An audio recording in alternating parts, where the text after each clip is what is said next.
Hello friends and welcome back to our channel Naukri for you.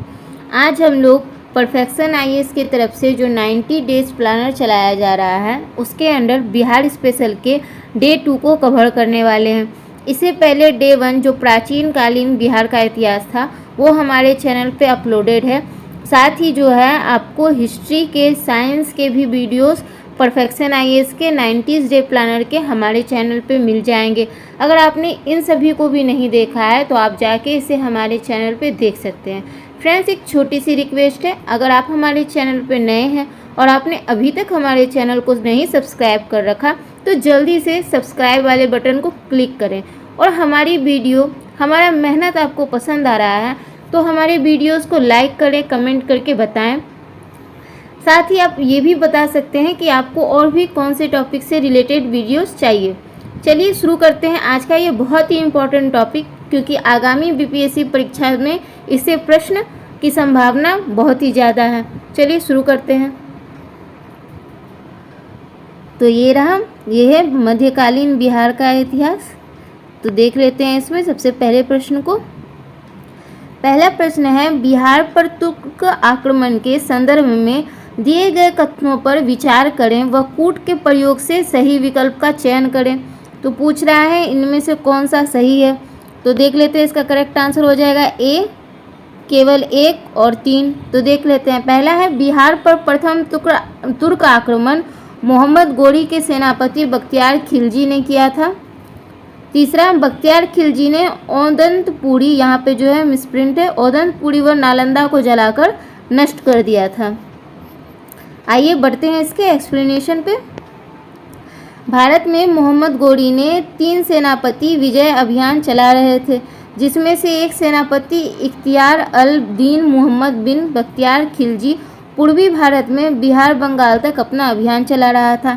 Bakhtiyar Khilji को गाजी इख्तियार के नाम से भी जाना जाता है। अतः बिहार में तुर्क सत्ता की स्थापना का श्रेय बख्तियार खिलजी को जाता है। इसके नाम पे बिहार में एक शहर भी है, आप कमेंट करके बताएं कि वो क्या है। बिहार बंगाल पर बख्तियार के आक्रमण का लक्ष्मण सेन व इंद्रधुम्नपाल ने विरोध किया। बख्तियार ने सबसे पहले 1198 ईस्वी में ओदंतपुरी व नालंदा को नष्ट कर दिया। इसके बाद 1203 से 4 ईस्वी में लक्ष्मण सेन की राजधानी नादिया पर आक्रमण कर दिया और अधिकार कर लिया। बख्तियार खिलजी ने बिहार व बंगाल के क्षेत्रों को जीतकर एक प्रांत के रूप में संगठित किया था। लखनौती को राजधानी के रूप में स्थापित किया। बख्तियार खिलजी की हत्या अली मर्दान खिलजी द्वारा 1206 ईस्वी में कर दी गई। इसकी मृत्यु के बाद इस क्षेत्र में गौरी का सेनापति कुतुबुद्दीन ऐबक का शासन स्थापित हो गया। बढ़ते हैं अपने अगले प्रश्न पे। निम्न कथनों पर विचार करें। तो पूछ रहा है इनमें से कौन सा कथन सत्य है। तो इसका करेक्ट आंसर हो जाएगा बी, 1, 2, 3 ये सारे सही हैं। आइए इन्हें देख लेते हैं। पहला पॉइंट है, इल्तुतमिश के शासनकाल में शुरुआती वर्षों में गयासुद्दीन ने बिहार बंगाल में अपनी स्वतंत्र सत्ता स्थापित कर ली। नेक्स्ट है, 1225 ईस्वी में जब इल्तुतमिश ने बिहार पर पूर्ण रूप से अपना अधिकार कर लिया, ये भी सही है। नेक्स्ट है, इल्तुतमिश ने मलिक जानी को बिहार में प्रशासक नियुक्त किया। तो ये सारे कथन सही हैं। बढ़ते हैं इसके एक्सप्लेनेशन की तरफ। 1206 ईस्वी में बख्तियार खिलजी की मृत्यु के बाद कुतुबुद्दीन ऐबक ने उत्तरी भारत में स्वतंत्र राज्य की स्थापना की, जिसमें बिहार भी शामिल था। कुतुबुद्दीन ऐबक दिल्ली व उसके आसपास के क्षेत्रों में स्थानीय शासकों एवं मोहम्मद गौरी के अन्य उत्तराधिकारियों यलदौल व कुबाचा के साथ संघर्ष में उलझा रहा था। साथ ही भौगोलिक दूरी व परिवहन सुविधा के अभाव के कारण भी ऐबक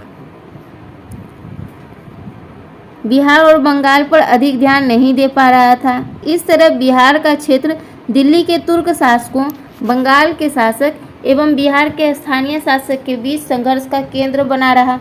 कुतुबुद्दीन ऐबक के बाद इल्तुतमिश के समय 1211 ईस्वी में गयासुद्दीन ने बंगाल पर अपनी स्वतंत्र सत्ता की स्थापना कर ली और बिहार के तिरहुत क्षेत्र से कर वसूलना शुरू कर दिया।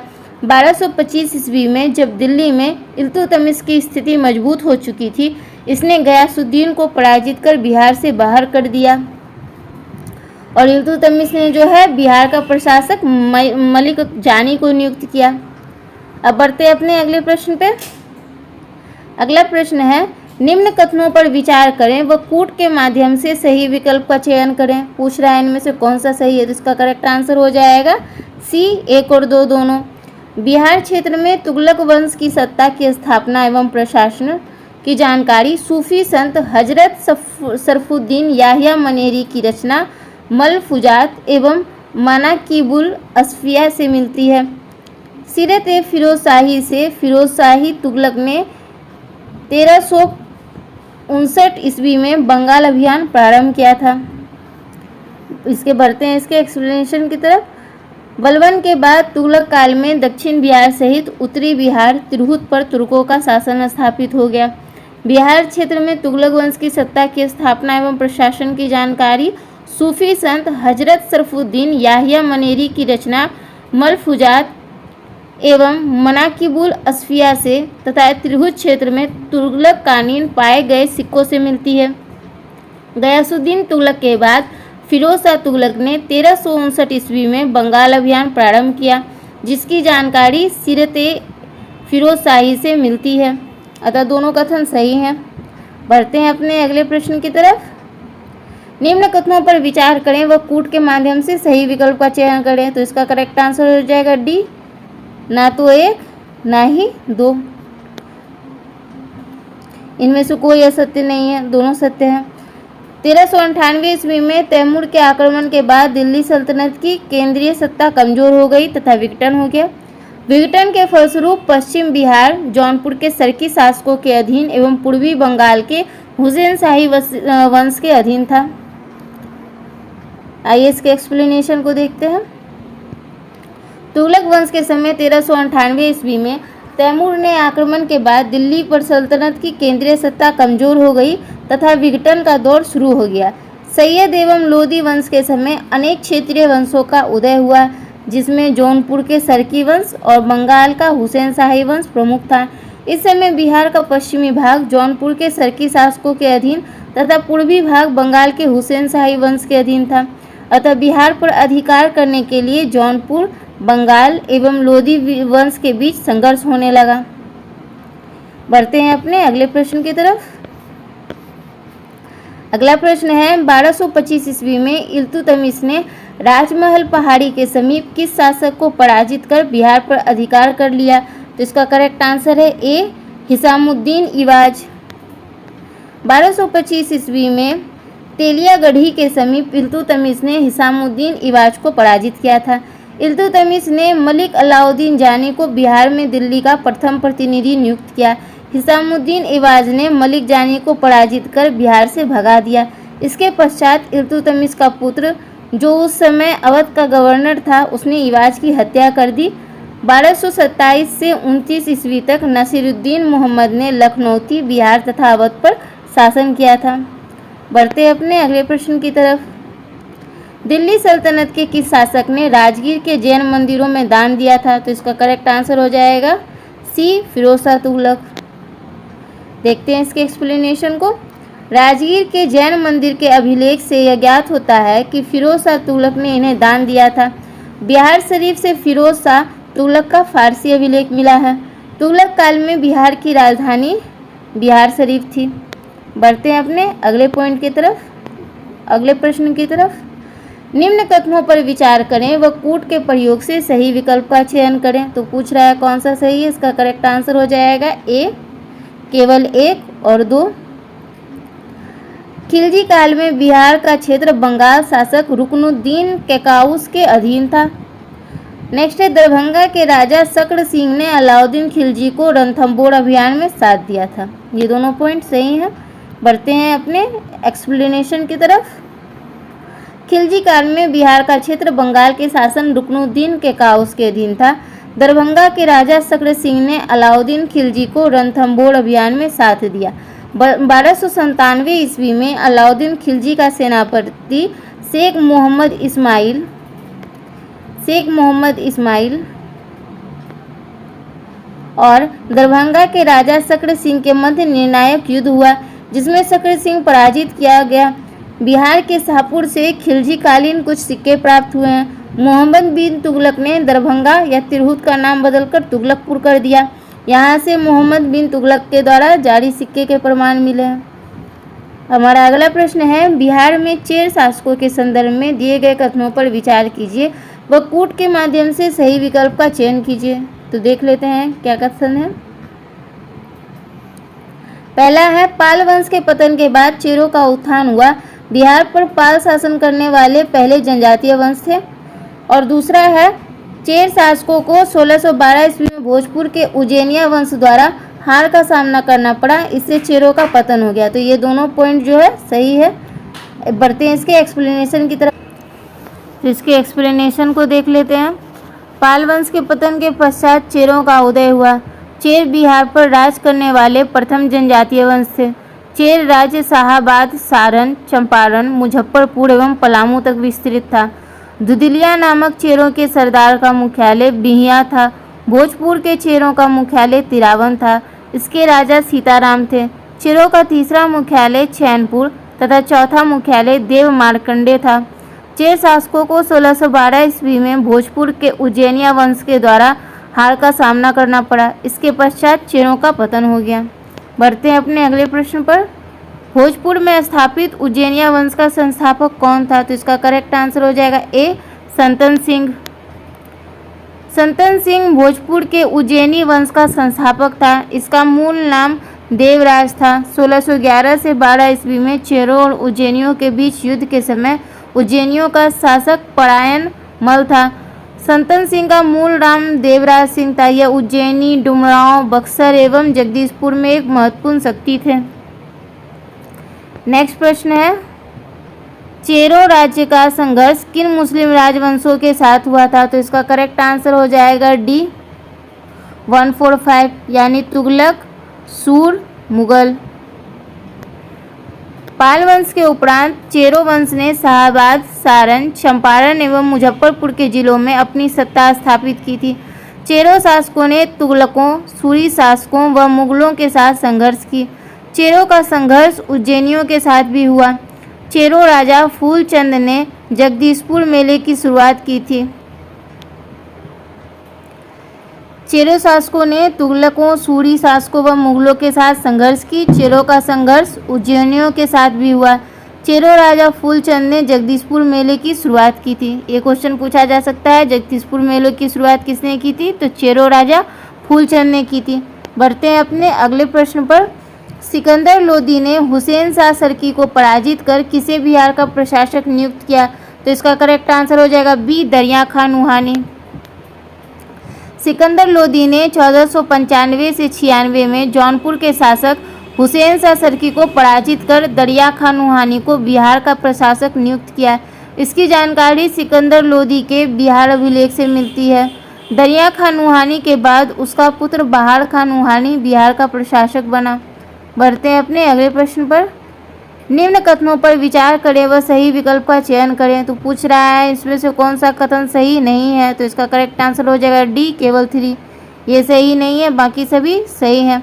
बिहार में नुहानी वंश की स्थापना का श्रेय मोहम्मद शाह नुहानी ने की थी। इसका मूल नाम बहार खां था। मोहम्मद शाह नुहानी ने कनकपुरा के युद्ध में इब्राहिम लोधी की सेना को पराजित किया था। 1526 ईस्वी में पानीपत की प्रथम लड़ाई के बाद मोहम्मद शाह नुहानी ने स्वतंत्र नुहानी वंश की स्थापना की, जिसका मूल नाम बहार खां था, जो दरिया खां नुहानी का पुत्र था। मोहम्मद शाह नुहानी ने कनकपुरा के युद्ध में इब्राहिम लोदी की सेना को पराजित किया। बाबर ने जलाल खां को बिहार का प्रशासक नियुक्त किया था। फरीद खां जलाल खां का संरक्षक था। नेक्स्ट है, किस ग्रंथ से सूचना मिलती है कि शेर शाह ने पटना में एक दुर्ग का निर्माण किया तथा इसे बिहार की राजधानी बनाया? तो इसका करेक्ट आंसर हो जाएगा बी, तारीख़ दाऊदी। तारीख़ दाऊदी, जिसकी रचना अब्दुल्ला ने की थी, से सूचना मिलती है कि शेर शाह ने पटना में एक दुर्ग की स्थापना की और पटना में राजधानी बनाया। अगला प्रश्न है, बिहार से संबंध सूफी संतों के संदर्भ में दिए गए कथनों पर विचार करें व कूट के प्रयोग से सही विकल्प का चयन करें। तो पूछ रहा है यहाँ,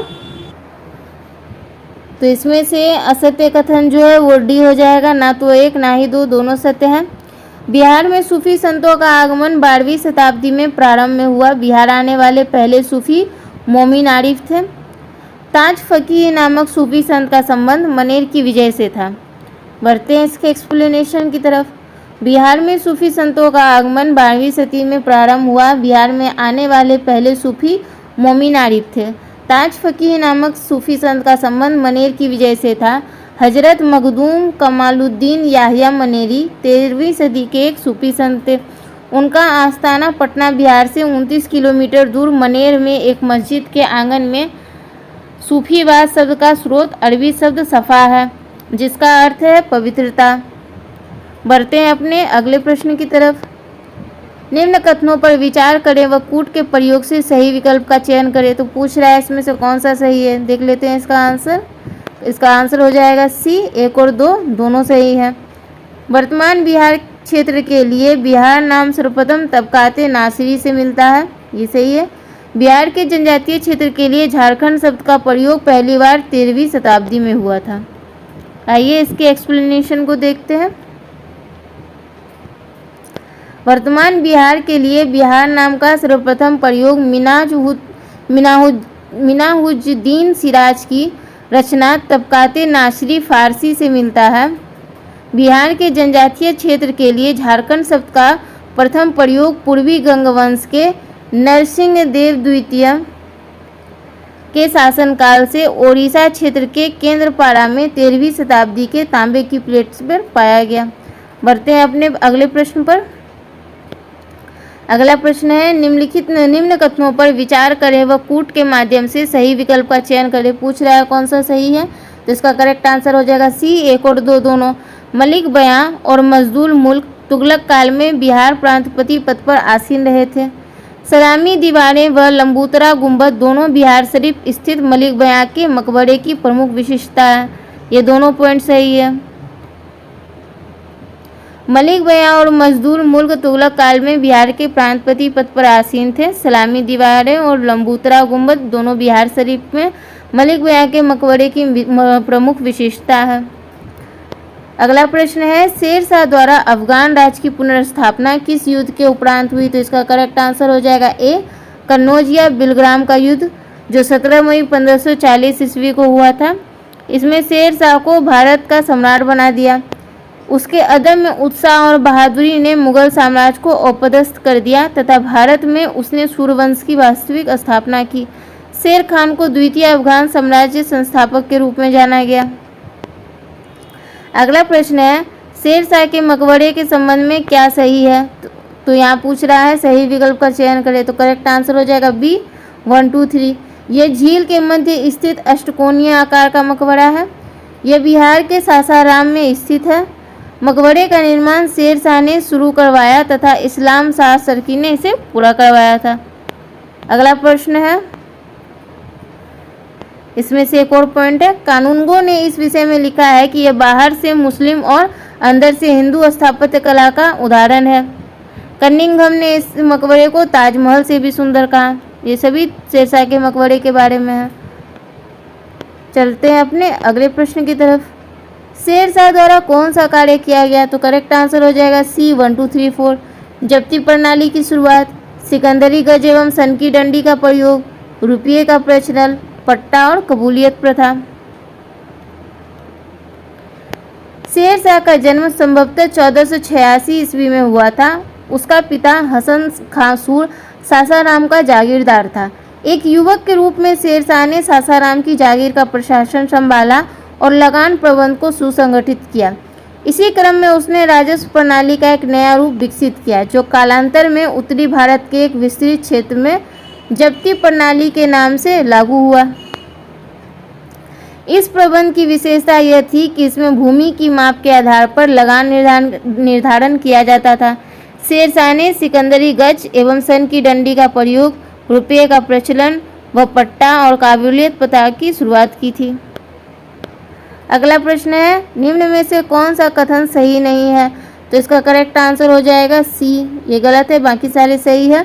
1536 ईस्वी में सूरजगढ़ा की लड़ाई में शेर शाह ने बंगाल की सेना को पराजित कर पूर्वी भारत में अपनी स्थिति सर्वोपरि बना ली।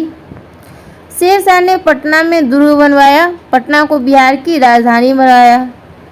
बिहार का अंतिम अफगान शासक दाऊद खां करानी था। तो 1536 ईस्वी में सूरजगढ़ की लड़ाई में शेर शाह ने बंगाल की सेना को पराजित कर पूर्वी भारत पर अपनी स्थिति सर्वोपरि कर ली। पटना में दुर्ग बनाया और पटना को बिहार की राजधानी बनाया। सड़के आजम का निर्माण कराया। बिहार का अंतिम अफगान शासक दाऊद खां करानी था। इबादत खाना का निर्माण अकबर के द्वारा कराया गया था। बढ़ते हैं अपने अगले प्रश्न पर। बिहार व मुगल आधिपत्य के संदर्भ में निम्न कथनों पर विचार करें। पूछ रहा है कौन सा कथन सत्य है, तो इसका करेक्ट आंसर हो जाएगा ए 1 2 3। अकबर ने अगस्त 1574 में बिहार के दाऊद खां करानी पर आक्रमण किया। 1580 ईस्वी के आसपास बिहार को मुगल साम्राज्य के सूबा अथवा प्रांत का दर्जा प्राप्त हुआ।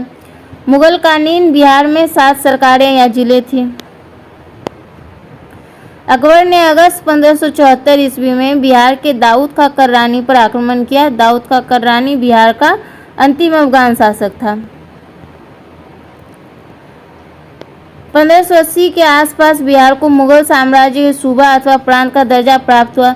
मुगल कालीन बिहार में 7 सरकारें थीं। अगला प्रश्न है 1580 ईस्वी में बिहार पर अधिकार स्थापित करने के बाद बिहार का सूबेदार नियुक्त किया गया। तो इसका करेक्ट आंसर हो जाएगा ए खान खानम मुनीम खां। इसके एक्सप्लेनेशन को देखते हैं। 1574 से 80 ईस्वी के मध्य बिहार पर आधिपत्य स्थापित कर मुगलों ने मुनीम खां को बिहार का सूबेदार नियुक्त किया।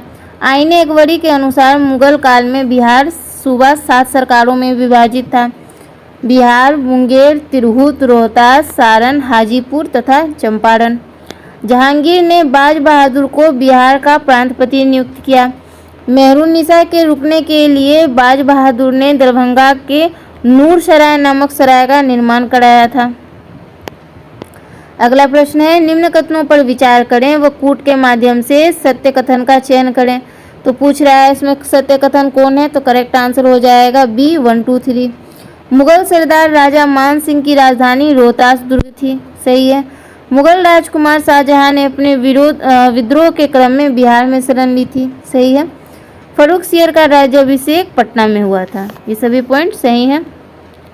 बढ़ते हैं इसके एक्सप्लेनेशन की तरफ।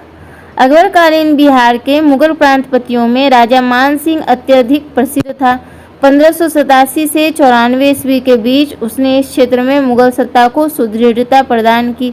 उसने गिद्धौर, खड़गपुर और भोजपुर के स्थानीय सरदारों को पराजित किया। रोहतास को उसने अपनी राजधानी बनाया। 1623 से 24 ईस्वी में बिहार का क्षेत्र मुगल राजकुमार शाहजहां के विद्रोह से प्रभावित रहा। फर्रुख सियार ने पटना में ही अपना औपचारिक राज्याभिषेक कराया और आगरा के युद्ध में विजयी होकर सम्राट बना। ये प्रश्न भी पूछा जा चुका है कि कौन से मुगल बादशाह ने बिहार में अपना राज्याभिषेक कराया, तो इसका आंसर हो जाएगा फर्रुख सियर। अगला प्रश्न है किस मुगल सम्राट के आत्मकथा या जीवनी में बिहार व छोटा नागपुर क्षेत्र में सोने की प्राप्ति का उल्लेख है, तो इसका करेक्ट आंसर हो जाएगा सी जहांगीर। जहांगीर के शासनकाल में खोखड़ा देश या छोटा नागपुर के क्षेत्र पर मुगलों का अधिकार स्थापित हुआ। इसके आर्थिक परिणाम बहुत लाभदायक थे। इस क्षेत्र के हीरे की खानों पर मुगलों का नियंत्रण हुआ। जहांगीर की आत्मकथा तुजुके जहांगीरी में इस क्षेत्र से सोने की प्राप्ति का भी उल्लेख है। ओके फ्रेंड्स, तो आज का हमारा ये परफेक्शन आईएएस के तरफ से 90s डे प्लानर का बिहार स्पेशल मध्यकालीन बिहार का पार्ट यहीं तक था।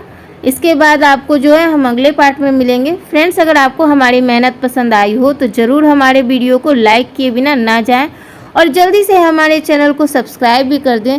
साथ ही आप अपने फ्रेंड्स और स्टडी ग्रुप में हमारे चैनल को शेयर भी कर सकते हैं। Please support us guys. Thank you so much. Bye. Subscribe our channel Naukri for you.